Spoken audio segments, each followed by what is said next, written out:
যুবক, তোমার জন্য প্রথম পরামর্শ হলো,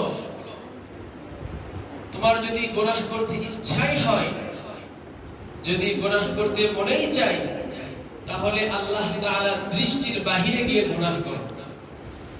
এমন স্থানে গিয়ে তুমি গুনাহ করো যেখানে আল্লাহ তোমাকে দেখতেছেন। যুবক বলে, এটা কিভাবে সম্ভব?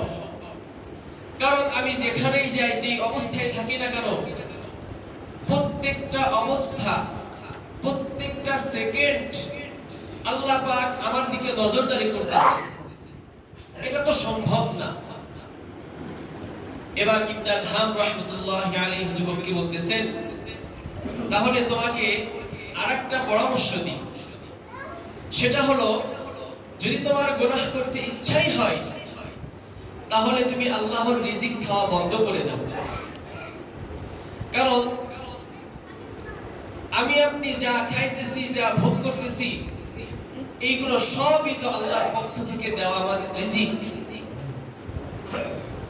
ইবনে আদহাম রাহমাতুল্লাহি আলাইহি যুবককে 2 নাম্বার পরামর্শ দিবেন যে তোমার যদি গুনাহ করতে ইচ্ছাই হয়, তাহলে তুমি আল্লাহর রিজিক খাওয়া বন্ধ করে দাও।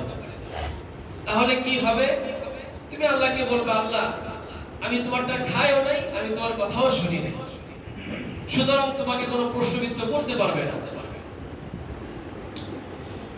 এবার 3 নাম্বার প্রশ্ন, 3 নাম্বার পরামর্শ ইবনে আদহাম রাহমাতুল্লাহি আলাইহি যুবককে বলেন, হে যুবক, যদি তোমার গুনাহ করার ইচ্ছাই হয়, যদি তোমার গুনাহ করতে অনেক মনেই চাই, তাহলে তুমি আল্লাহ তাআলার রাজত্বের বাইরে গিয়ে গুনাহ করো। এই পুরো বিশ্ব জুড়ে তো আল্লাহ তাআলার রাজত্ব। আল্লাহ রাব্বুল আলামিন বলেন, ইয়া মা'শারাল জিন্নি ওয়াল ইনসি ইন ইসতাতা'তুম আন তানফুযু মিন আকতারিস সামাওয়াতি ওয়াল আরদি ফানফুযু লা তানফুযুনা ইল্লা বিসুলতান। আল্লাহ রাব্বুল আলামিন কোরআনের মধ্যে বলতেছেন, ইয়া মা'শারাল জিন্নি ওয়াল ইনস, হে মানুষ এবং জিন জাতি, ইন ইসতাতা'তুম আন তানফুযু মিন আকতারিস সামাওয়াতি ওয়াল আরদ, যদি তোমার কোনো অপকর্ম করার ইচ্ছা হয়, যদি তোমার কোনো অবাধ্য করার ইচ্ছা হয়, যদি তুমি আমার অবাধ্য হইতে চাও, তাহলে এই আসমান জমিন এইগুলোর বাহিরে গিয়ে তুমি আমার অবাধ্য হও। পরে আল্লাহ রাব্বুল আলামিন এর উত্তর দিয়ে দিতেছেন। আল্লাহ পাক বলেন, লা তানফুযুনা ইল্লা বিসুলতান, তোমাদের তো এই আসমান এবং জমিন ছেড়ে অন্য কোথাও গিয়ে গুনাহ করার সাধ্য নাই। সুতরাং তোমরা যখন গুনাহ করো, আল্লাহর জমিনে থেকে আল্লাহ তাআলার সৃষ্টি মানুষ, তুমি আল্লাহর কত প্রিয়, যখন তুমি গুনাহ করো, আবার মাওলার কলিজার মধ্যে বড় আঘাত লাগে। ইবনে আদহাম রাহমাতুল্লাহি আলাইহি যুবককে যখন এই কথা বললেন, তুমি আল্লাহর রাজত্বের বাইরে গিয়ে গুনাহ করো, যুবক তখন উত্তর দেয়, হুজুর, এটা কিভাবে সম্ভব? কারণ পুরো আসমান জমিন যা কিছু আছে সব কিছুর মধ্যেই তো আল্লাহ তাআলার রাজত্ব বিরাজমান, সুতরাং এটা তো সম্ভব না। ইবনে আদহাম রাহমাতুল্লাহি আলাইহি এবার যুবককে বলতেছেন, তোমাকে আমি আরেকটা পরামর্শ দিচ্ছি। সেটা হলো, যখন মালাকুল মউত তোমার কাছে আসবে, যখন তোমার জান কবজ করার জন্য মালাকুল মউত তোমার কাছে উপস্থিত হবে, তখন তুমি মালাকুল মউতকে বলে দিও যে আর একটু পরে আসো, এখন আমি মৃত্যুর জন্য প্রস্তুত নই, মৃত্যুর জন্য এখন আমি প্রস্তুত নই, আরো কিছু সময় অপেক্ষা করো, তারপরে তুমি আমার কাছে এসো আমার জান কবজ করার জন্য। তখন যুবক বলে, হুজুর, এটা তো কোনোভাবেই সম্ভব নয়, কারণ আল্লাহ রাব্বুল আলামিন কোরআনের মধ্যে বলতেছেন, ইদা জাআ আজালুহুম লা ইস্তাখিরুনা সাআতাও ওয়া লা ইস্তাকদিমুন, যখন কোনো বান্দার মৃত্যুর সময় নির্ধারিত হয়ে যায়, যখন কোনো বান্দা মৃত্যুর সময় ঘোড়ায় চলে আসে, তখন এক সেকেন্ড দেরি করা হয় না। আল্লাহ পাক বলেন ইযা জাআ আজালুহুম লা ইস্তাখিরুন সাআতাও ওয়া লা ইস্তাকদিমুন। যখন তোমাদের মৃত্যুর সময় চলে আসবে তখন তোমরা এক কদম পিছেও আসতে পারবে না, এক কদম সামনে অগ্রসর হতে পারবে না। ইবনে আদহাম রাহমাতুল্লাহি আলাইহি যুবককে যখন এই পরামর্শ দেন, যুবক বলেন যে হুজুর এটাও তো আমার দ্বারা সম্ভব না। ইবনে আদহাম রাহমাতুল্লাহি আলাইহি যুবককে ডাক দিয়া বলেন তোমার জন্য আমি আরেকটা পরামর্শ দিচ্ছি।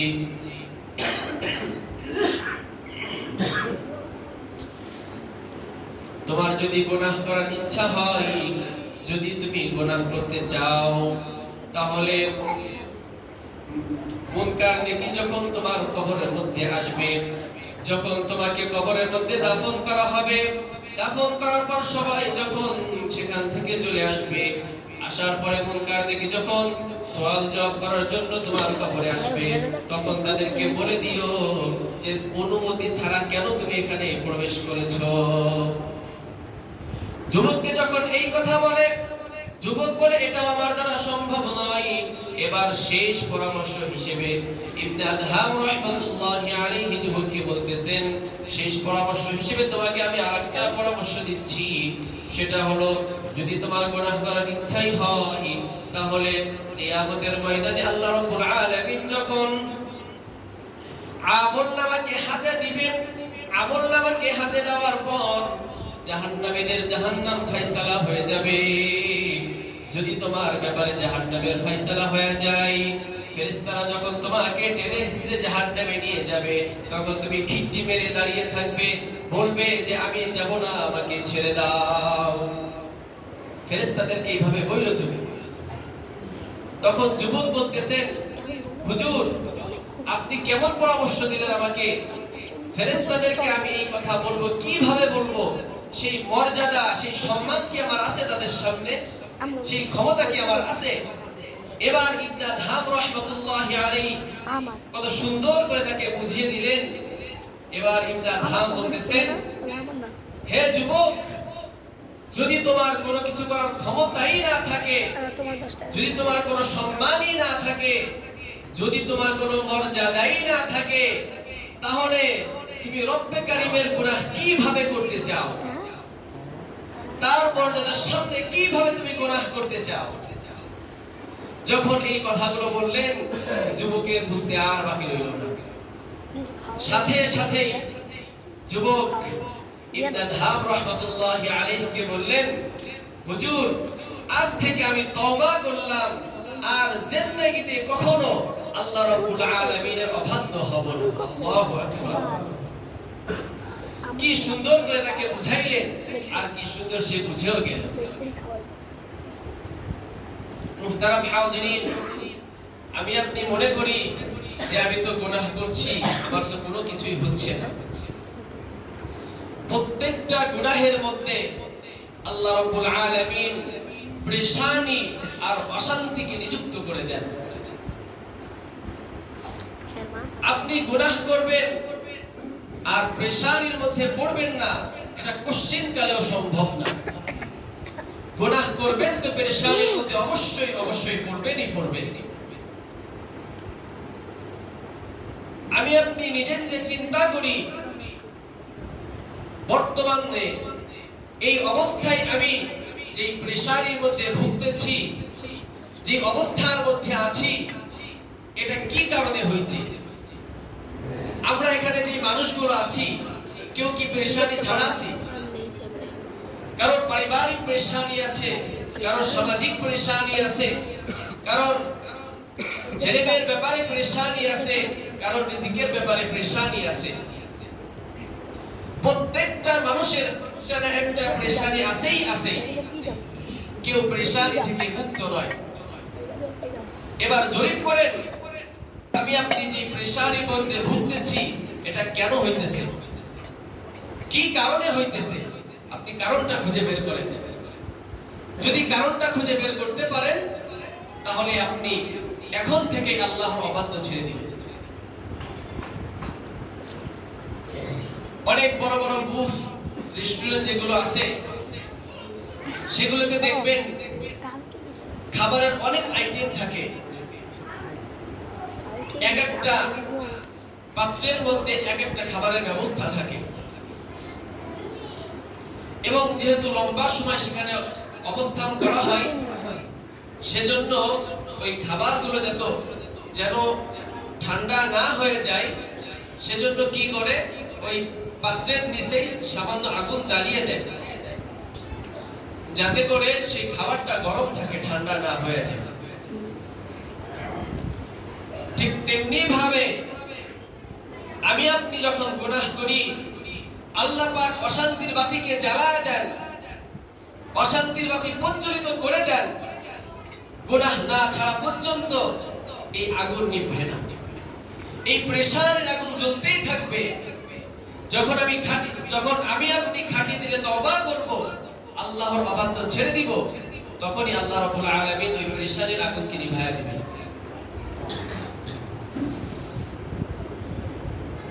আল্লাহ রাব্বুল আলামিন কোরআনের মধ্যে বলতেছেন, ইন্নামা বাগয়ুকুম আলা আনফুসিকুম মাতাআল হায়াতিদ দুনিয়া।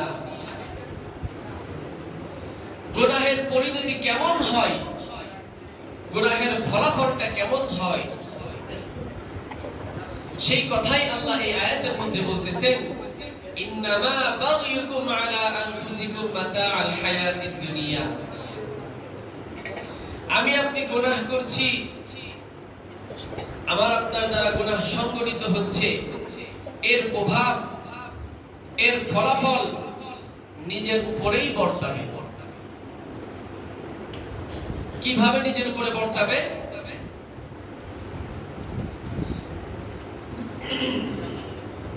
একজন স্বর্ণকার ছিল, হঠাৎ সেই স্বর্ণকারটা যখন ঘরে আসছেন, আসার পরে দেখে তার স্ত্রী অনেক কান্না করতেছে। তার স্ত্রী অনেক দিনদার একজন মানুষ ছিল। ঘরে আসার পরে হঠাৎ করে দেখে যে স্ত্রী কান্না করতেছে। তখন স্বর্ণকার জিজ্ঞেস করে, তুমি কেন কান্না করতেছো, কি হয়েছে তোমার? তখন স্ত্রী বলল, যেই ছেলেটা আমাদের বাসায় কাজ করে, আজকে প্রায় 10 বছর ধরে এই ছেলেটা আমাদের বাসায় কাজ করে, তাকে আমরা কত আদর ভালোবাসা দিয়ে বড় করেছি।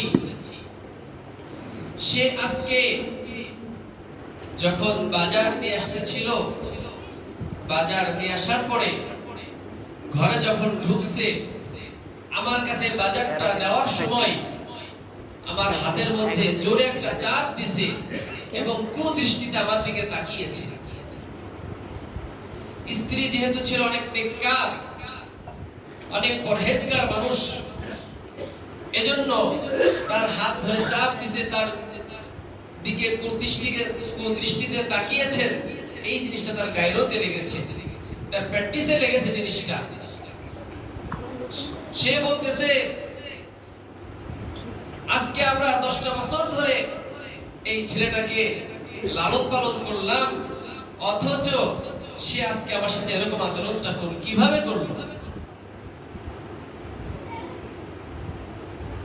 এই কথা বলার পর স্বর্ণকারের আর বুঝতে বাকি রইল না। সেও ছিল একজন বুজুর্গ মানুষ। সে বলতেছে, এটা তো ওই ছেলের দোষ না,